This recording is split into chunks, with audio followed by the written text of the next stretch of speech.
Hello everyone, Shadefire here, and welcome back to Let's Play Metro Last Light. This is episode 26. Last time we made our way through a depot where we were ambushed by a whole lot of reds. And now we're making our way towards the Red Square, which is the only entrance back into the Metro for us to get to Polis in time. But first we've got to go across the surface. Shall reap the storm. The Dark One opened up Lesnitsky's thoughts to me. I know all their plans. I know Pavel is going to be at the Red Square, and that's where I have to face him before going to Polis. A peace conference is being held there. Laughable. The war has already started. It won't stop while there's a person alive in Metro. All trying to stop it could just as well try and stop a tornado with their bare hands. But I still have to try. I have to reach Polis to denounce the liars and face the storm.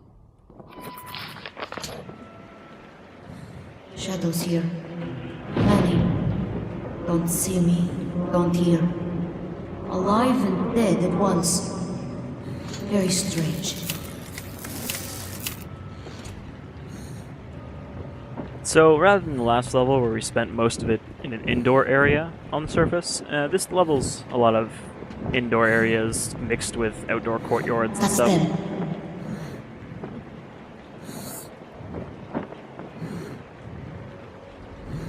It's also filled with ghosts, which we haven't really seen a lot of in this game. Though, unlike Will help you breathe.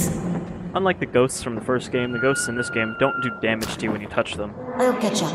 As in the first game, they would kill you as soon as you came into contact with them. Here, they're just sort of there to be atmospheric. I think this is one of the better levels in the game because of what it is. There's not really a lot of combat or, you know, really too much fancy going on. It's just a neat level with a neat environment. I mean, the surface levels were some of the best levels in the first game. It's not really surprising. The same is sort of true here. Watch out for this ranger trap. We have established our first ranger outpost, and we're still studying the city around us. There is a supply cache to the north, near a large courtyard. Everything else seems normal. Just the dead and silent houses all around. Today we heard a sound in the distance, like a roar or a crash. The silence is gone. My ears are still ringing. But death, I fear it is still close. This will be my final entry. Our base is gone. We're no longer safe here. You won't be either. We brought this on our world. If we hear the noise, you must run and save yourself. Alright, so there's some sort of weird thing in this area that is attached to a noise. Some sort of anomaly phenomena or something.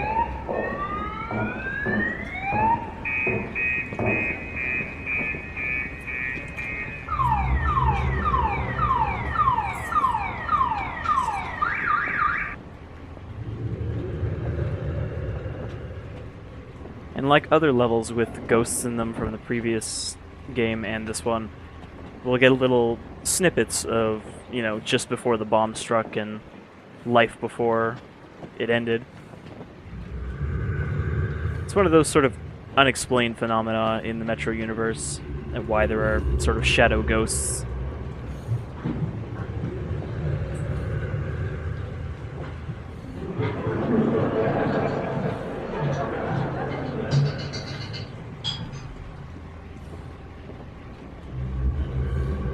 In the book, a bunch of different people try to give different explanations to Artyom for why there are ghosts and ghost-like phenomena. But I think the main one is Khan, who basically says that the bombs blew up heaven and hell, so everyone who dies is trapped on the planet. And this is the eventual fate of every Metro dweller. Honestly, I prefer that stuff not just, you know, try to be explained away by the author than just be a part of the mysterious universe. Kind of like the anomalies, which, again, We're only really in the first game, the big energy balls that float around, and we're basically just a roadside picnic stalker reference. Alright. So, like a lot of the surface levels, there's a lot of optional areas in Dead City, but they're always worth exploring. I don't know if you noticed, but we actually got 17 Helsing bolts from that stash up there, which puts us up to the max of 32. Despite being kind of rare, that's as many as you can actually carry. Alright, this room is radioactive, so let's just grab this.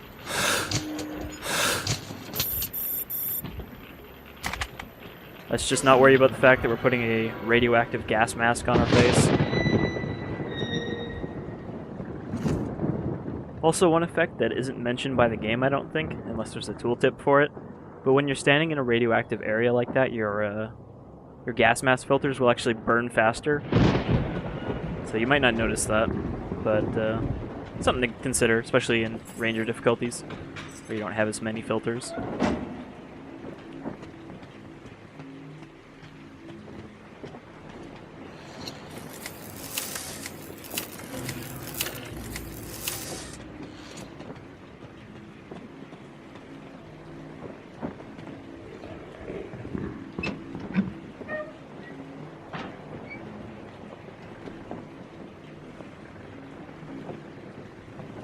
I don't know why, but this tablecloth always looks so out of place just because it's so colorful compared to everything.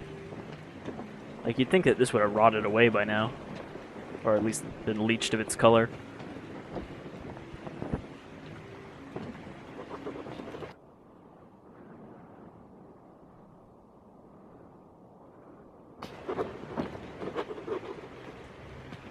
And of course, it's sort of Artyom's home city originally, because he was still a child when the bombs dropped, so he lived on the surface a long time ago.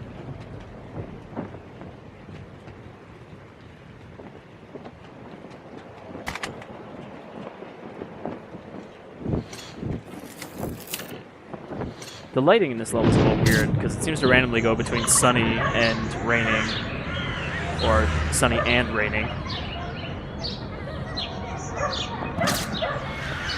Did you see? The little human is looking for another human. Not like you. A woman? Yes, a woman. Mother.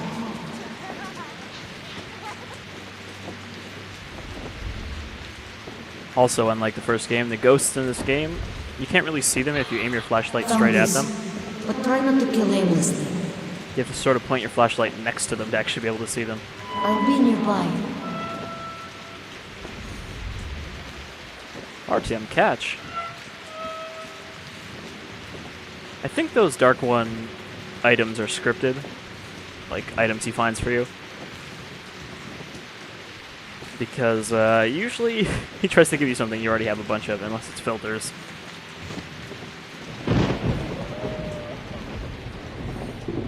Like, there's a ghost right there. Can't see him unless I start to look away. They're like a peripheral thing.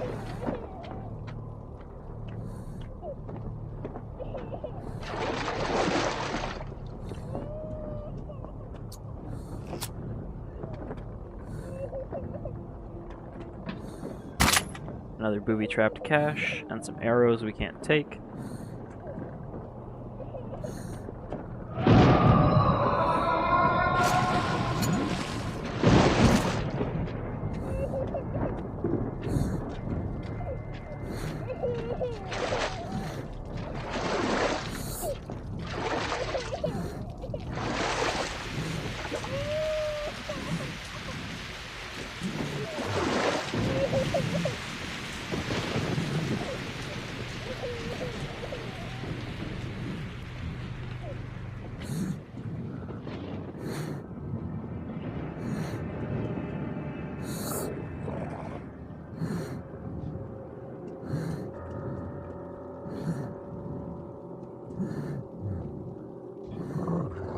Except this ghost, which you can point straight at and not have him disappear. There's also a lurker back there. Who sort of teleports to you in that... What the hell was that? footsteps. Who sort of teleports to you and does damage. And we just got a new gas mask, too. There's also another Helsing here, but you can see it doesn't quite have the upgrades that ours has, so we're just going to leave it.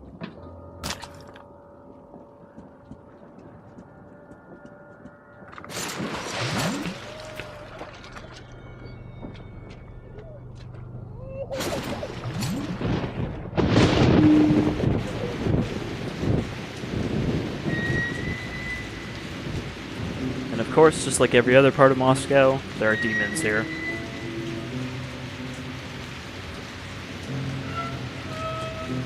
Though I imagine they probably don't really hunt in these areas because, you know, it's kind of cramped for them to fly down here and grab something.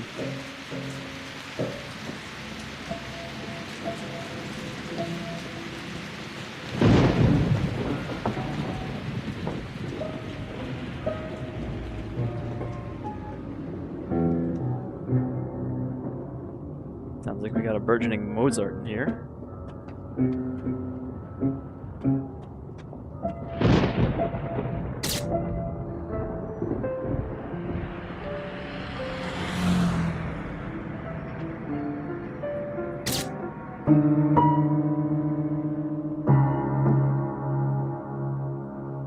Beautiful. So that's what it's called. Music. I'll remember this. The Dark One will remember that.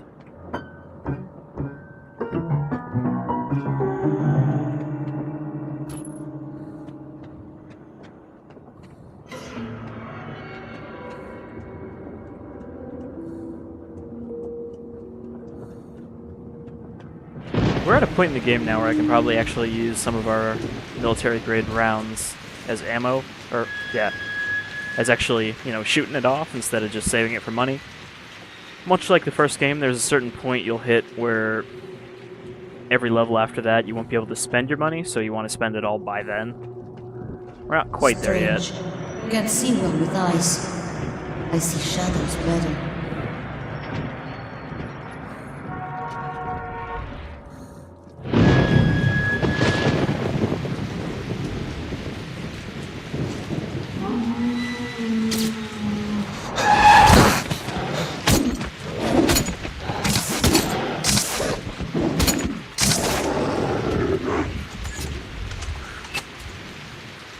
Beasts ahead. Don't know about us. Hungry. That bit right there can actually mess you up pretty bad on ranger difficulties because they basically let a watchman get into free hitting range of you before you can actually do anything about it.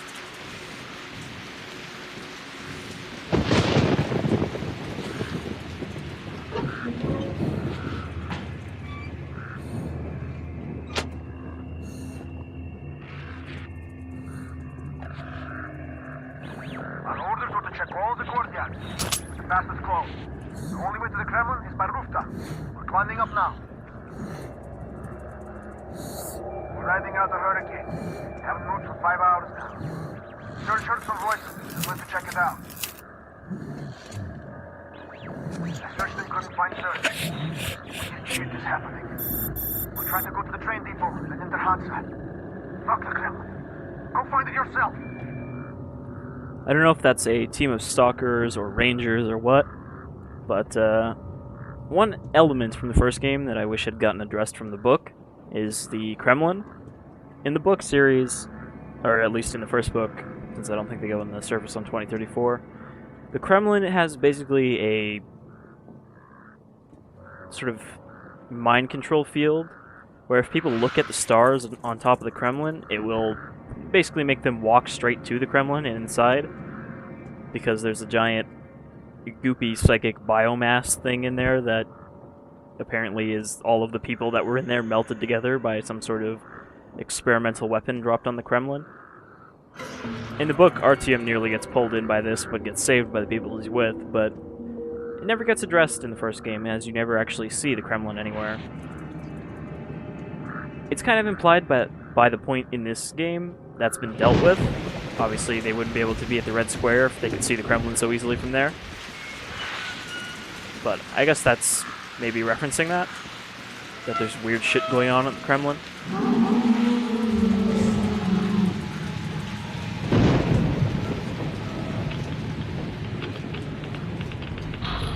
You made less life than death. I don't find many of these. Medkits I'll stay close. that we also can't carry. You know, it's the thought that counts.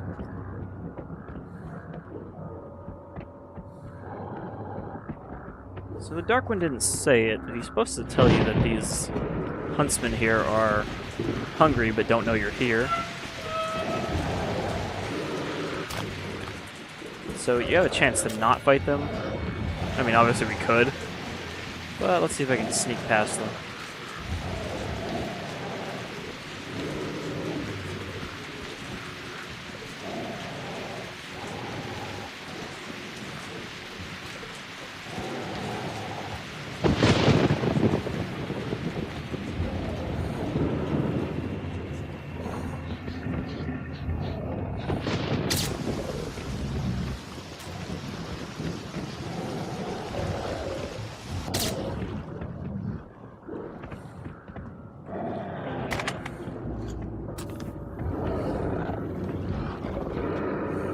Here we have the Preved, which we could have bought in the last level, as I mentioned, but there's no point in buying it if you can just get it for free here with a few upgrades. The Preved is a big-ass, single-shot, anti-material rifle that uses 12.7 by 108mm rounds. It looks like it's basically designed off of the World War II PTRS and PTRD rifles, which were big-ass anti-tank rifles before they were using, you know, shaped charge RPGs and stuff like that. It's essentially just a big anti-material sniper rifle that is not super useful because it's slow, except against big dangerous things like demons.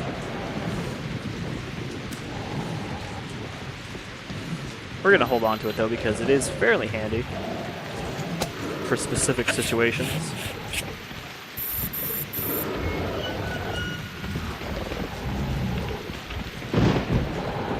These guys aren't going to move out of the way, are they? You made so many of these things. Here,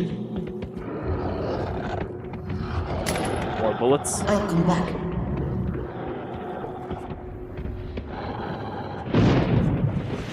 Alright, looks like we're not going to sneak by those guys on this side.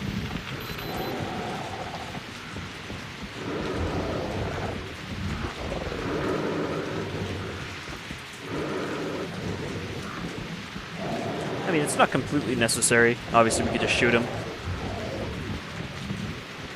But it's always good practice to try to be sneaky if you plan on playing on Ranger. Okay, that guy's going to see us because he's standing right by where we need to go.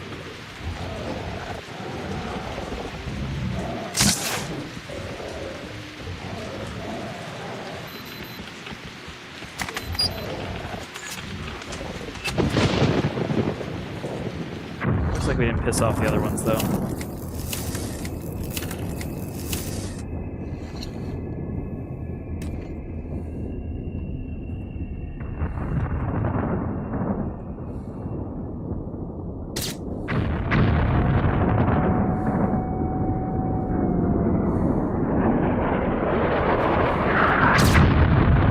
Just like with my family.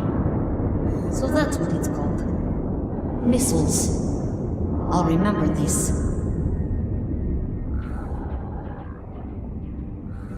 That's probably something we didn't want him to really think about. I still think the plane bit earlier on in this game is one of the best sort of flashback moments.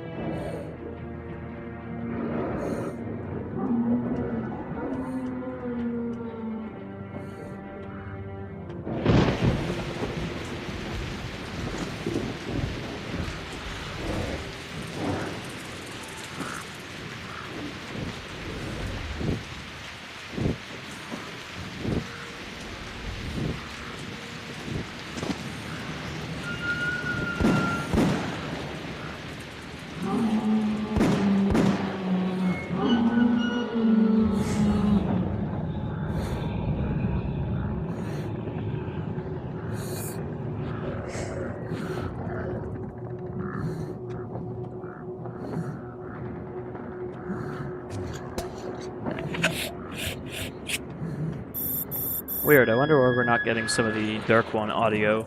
He's also supposed to tell you there that you probably shouldn't shoot those watchmen because they're going somewhere, not coming after us. And you'll actually lose a moral point if you shoot them. As the Dark One disapproves of unnecessary violence. Oh.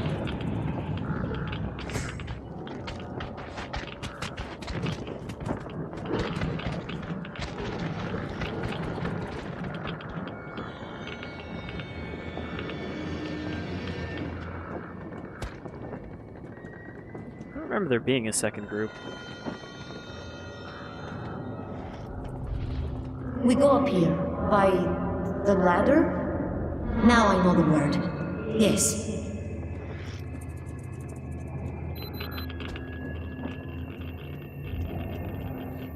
It's actually weird how little radiation we encounter in this game, considering the city itself got nuked.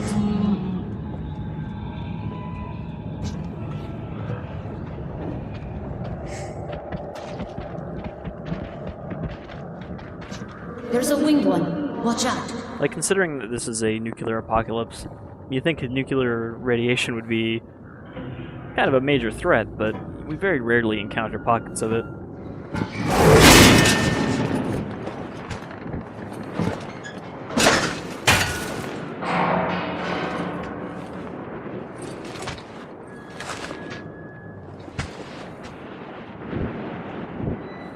Actually, I was gonna say, isn't that the Kremlin over there?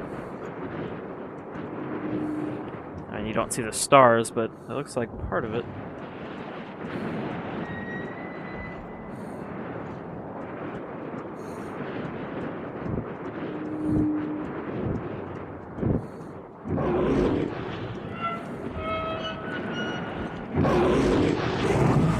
So there's actually a demon nest on this roof that she's standing in right now.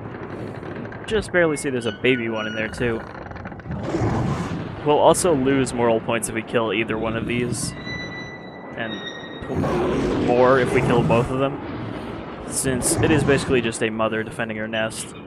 Though it's a little weird that this nest is so low down, because they mention in one of the books that they usually nest on top of really high buildings so that, you know, howlers and stuff can't get to the nests. Alright, we actually want to go into the nest because there's something in here we want. Aside from this cute little dark one. Grab it! Oh, there's also a,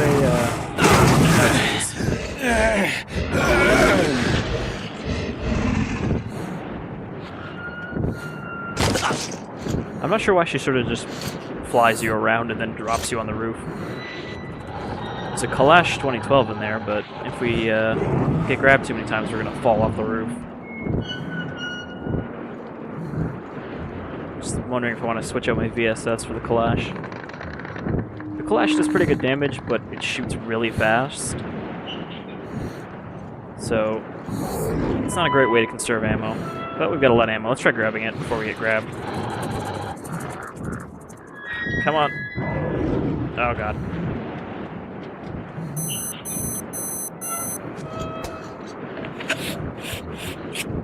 I don't think we've used one yet. Come on, game, just let me grab it. Okay, got it. Let's go. Is it silenced? Oh, it is.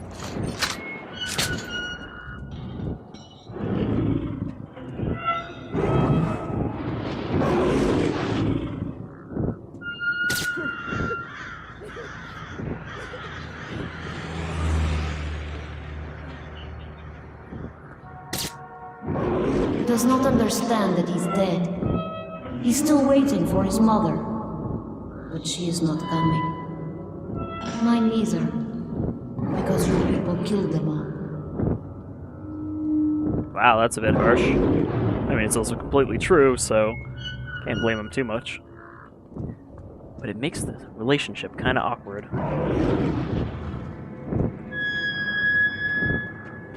The whole, yeah, I accidentally killed your parents before realizing that they weren't actually evil. And your entire race. Can I clear this gap? Nope.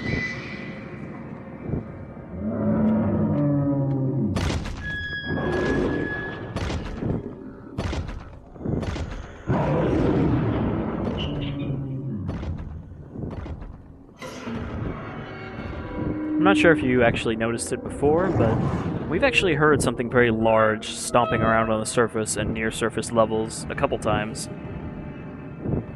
In fact, I believe I even took a look at some of it when we were in the Regina level. You could sort of see something large moving around outside in one of the cracks of the tunnel.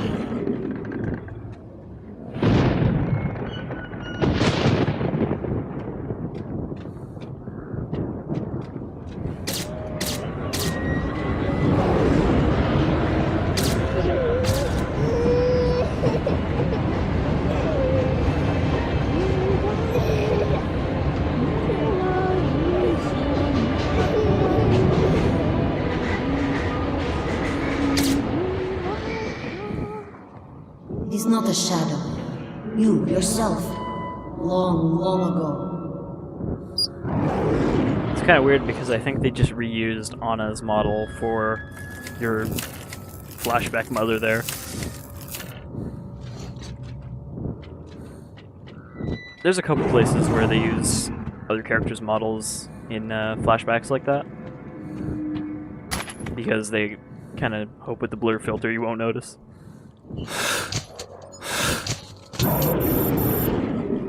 That demon sounds really angry.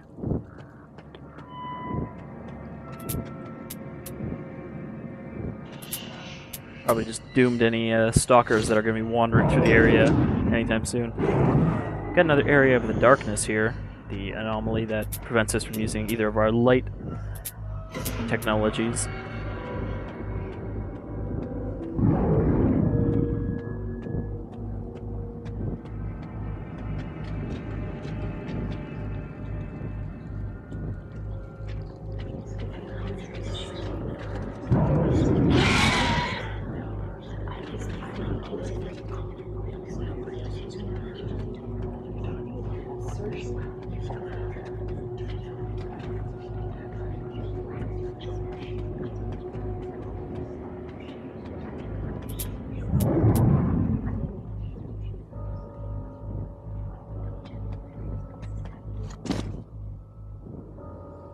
And thus we continue to make our way... Oh, wait.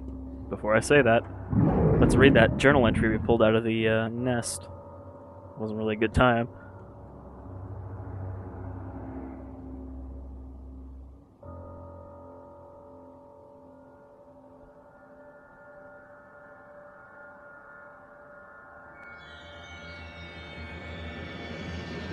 Fearing judgment from the little dark one after being thrown in a cage.